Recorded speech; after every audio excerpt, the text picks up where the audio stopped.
pessoal, no vídeo de hoje falarei os impactos da nova MP 871 nos benefícios pensão por morte e salário de maternidade.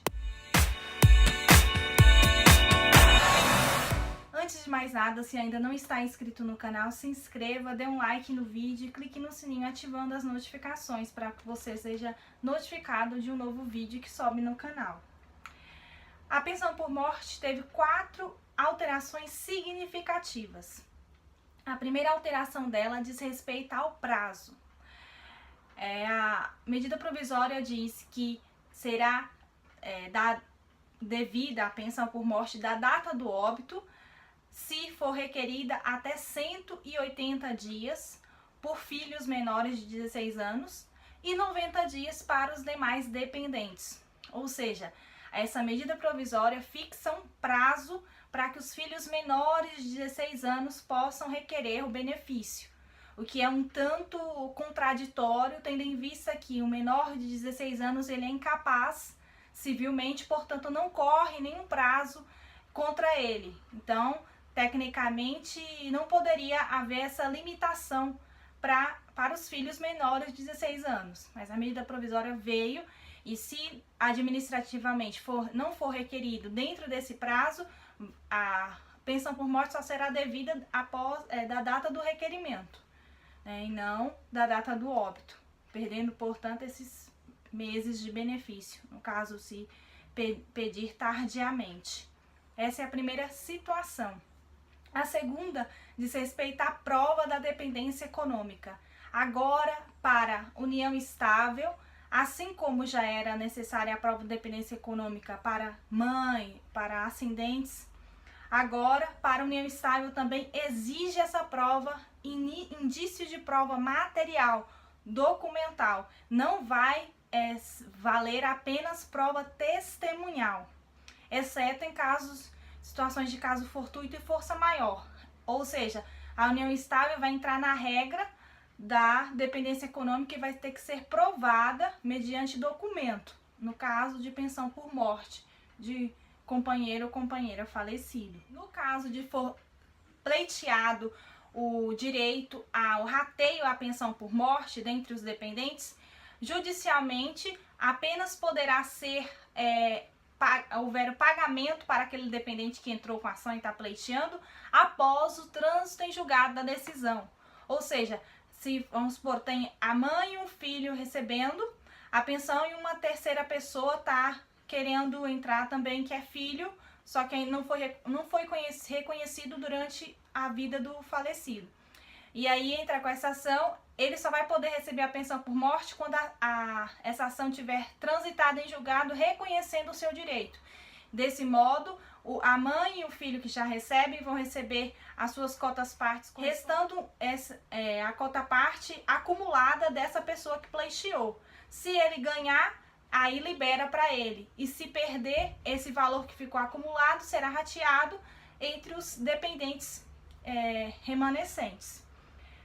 Essa é uma questão também discutível, considerando que a possibilidade da tutela antecipada, da tutela de urgência e evidência, né? São situações em que pode ser concedido o benefício antes de um trânsito em julgado, e aí vem essa lei dizer isso. Então existe também essa particularidade que vai ser verificada em decorrência dessa imposição legal, apenas após o trânsito em julgado.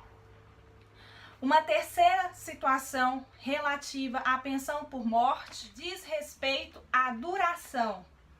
A pensão por morte vai durar naquele prazo, após 44 anos ela é vitalícia, antes disso tem os prazos fixados, mas também vai fixar-se com base na sentença de alimentos. Vamos supor, se o casal houve o divórcio, a separação, e houve alguma coisa na esfera civil fixando os alimentos provisionais ou temporários durante 5 anos após a dissolução da sociedade conjugal.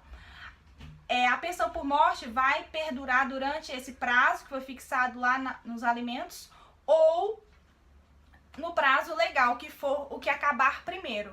A ideia aqui é cessar o quanto antes o benefício da pensão por morte. E a quarta situação é que não será admitida a inscrição pós-morte. Ou seja, após a morte não pode mais o segurado se inscrever na condição de contribuinte individual e facultativo. Vale ressaltar que essa questão do contribuinte individual, a jurisprudência já vinha aceitando, o seu posicionamento era adequado conforme a lei, no sentido de que o contribuinte individual, embora ele seja um segurado obrigatório, o que vai fazer com que ele tenha direitos perante a Previdência é o recolhimento. Se ele não recolher, não tem direito. É basicamente esse o entendimento que já vinha sendo praticado pelos tribunais e agora está referendado nessa medida provisória. Com relação ao salário maternidade, duas particularidades.